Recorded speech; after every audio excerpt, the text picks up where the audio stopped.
Hello friends, मेरा नाम है अजीत सिंह भाटी और आपका मेरे चैनल आई प्लैनेट जर्नी में स्वागत है। इस वीडियो के अंदर हम हवा महल जो कि जयपुर के अंदर है उसका विजिट करेंगे। मैं आपको बताऊं कि हवा महल भारतीय राज्य राजस्थान की राजधानी जयपुर में एक राजसी महल है। इसे सन 1799 में महाराजा सवाई प्रताप सिंह ने बनाया था और इसे किसी राजा मुकुट की तरह वास्तुकार लालचंद उस्ता द्वारा डिजाइन किया गया था। इसकी अद्वितीय 5 मंजिला इमारत जो ऊपर से केवल 1.5 फुट चौड़ी है और बाहर से देखने पर मधुमक्खी के छत्ते के समान दिखाई देती हैं।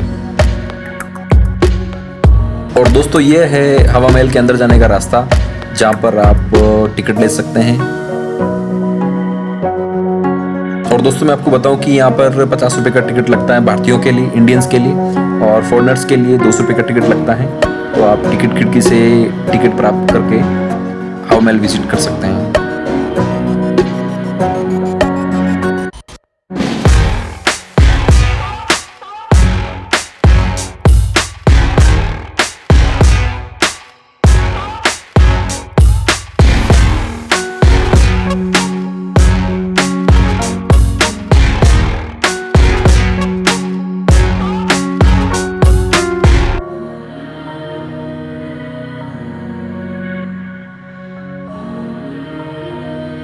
और दोस्तों, मैं आपको बताऊं कि इसकी 5 मंजिला इमारत जो ऊपर से केवल 1.5 फुट चौड़ी है और बाहर से देखने पर मधुमक्खी के छत्ते के समान दिखाई देती है, जिसमें 953 बेहद खूबसूरत और आकर्षक छोटी छोटी जालीदार खिड़कियां हैं, जिन्हें झरोखा कहा जाता है। इन खिड़कियों को जालीदार बनाने के पीछे मूल भावना यही थी कि बिना किसी की निगाह पड़े पर्दा प्रथा का सख्ती से पालन करती राजघराने की महिलाएं इन खिड़कियों से महल के नीचे सड़कों के समारोह व गलियारों में होने वाली रोजमर्रा की जिंदगी की गतिविधियों को देख सकें।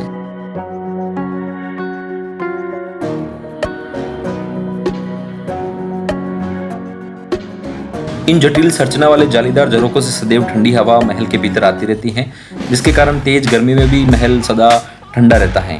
चूने, लाल और गुलाबी बलुआ पत्थर से निर्मित यह महल जयपुर के व्यापारिक केंद्र के हृदय स्थल में मुख्य मार्ग पर स्थित है। ये सिटी पैलेस का ही हिस्सा है और जनाना कक्ष यानी महिला कक्ष तक फैला हुआ है। सुबह सुबह सूर्य की सुनहरी रोशनी में इसे दमकते हुए देखना एक अनूठा एहसास देता है। हवा महल 5 मंजिला स्मारक है, जिसकी अपने मुख्य आधार से ऊंचाई 87 फीट है। महल की सबसे ऊपरी 3 मंजिलों की चौड़ाई का आयाम एक कमरे जितना है, जबकि नीचे की 2 मंजिलों के सामने खुला आंगन भी है, जो कि महल के पिछले हिस्से में बना हुआ है। महल के सामने का हिस्सा जो हवा महल के सामने की मुख्य सड़क से देखा जाता है, इसकी प्रत्येक छोटी खिड़की पर बलुआ पत्थर की बेहद आकर्षक और खूबसूरत नक्काशीदार जालियां, कंगूरे और गुंबद बने हुए हैं। ये बेजोड़ संरचना जो इसे दुनिया भर में बेमिसाल बनाती है। इमारत के पीछे की ओर भीतरी भाग में अलग अलग आवश्यकता अनुसार कक्ष बने हुए हैं, जिसका निर्माण बहुत कम अलंकरण वाले खंभों और गलियारों के साथ किया गया है और ये भवन की शीर्ष मंजिल तक इसी प्रकार है। और दोस्तों, मैं आपको बताऊं कि लालचंद उस्ता इस अनूठे भवन का वास्तुकार था, जिसने जयपुर शहर की भी शिल्प और वास्तु योजना तैयार करने में सहयोग दिया था। शहर में अन्य स्मारकों की सजावट को ध्यान में रखते हुए लाल और गुलाबी रंग के बलुआ पत्थरों से बने इस महल का रंग जयपुर को दी गई गुलाबी नगर की उपाधि के लिए एक पूर्ण प्रमाण है। हवा महल का सामने का हिस्सा 953 नक्काशीदार झरोखों से सजा हुआ है और ये हवा महल के पिछले हिस्से से इस मायने में ठीक विपरीत है, क्योंकि हवा महल का पिछला हिस्सा एकदम सादा है और इसकी सांस्कृतिक और शिल्प संबंधी विरासत हिंदू राजपूत शिल्प कला है। सिटी पैलेस की ओर से हवा महल में शाही दरवाजे से प्रवेश किया जा सकता है। ये एक विशाल आंगन में खुलता है, जिसके 3 और 2 मंजिला इमारतें हैं और पूर्व की ओर भव्य हवा महल स्थित है। और दोस्तों, जो सामने आपको दिख रहा है वो है आमेर का किला और यहाँ से आपको पूरा सिटी का व्यू दिखता है। तो देखिए दोस्तों, कितना सुंदर नज़ारा है यहाँ से।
और दोस्तों मैं आपको बताऊं कि हवा महल महाराजा जयसिंह जी का विश्राम करने का पसंदीदा स्थान था, क्योंकि इसकी आंतरिक साज सज्जा बेहद ही खूबसूरत है और इसके सभी कक्षों में सामने के हिस्से में स्थित 953 झरोखे से सदा ही ठंडी हवा आती थी। इसकी ठंडक का प्रभाव गर्मियों में और बढ़ाने के लिए सभी कक्षों के सामने फव्वारों की व्यवस्था भी थी।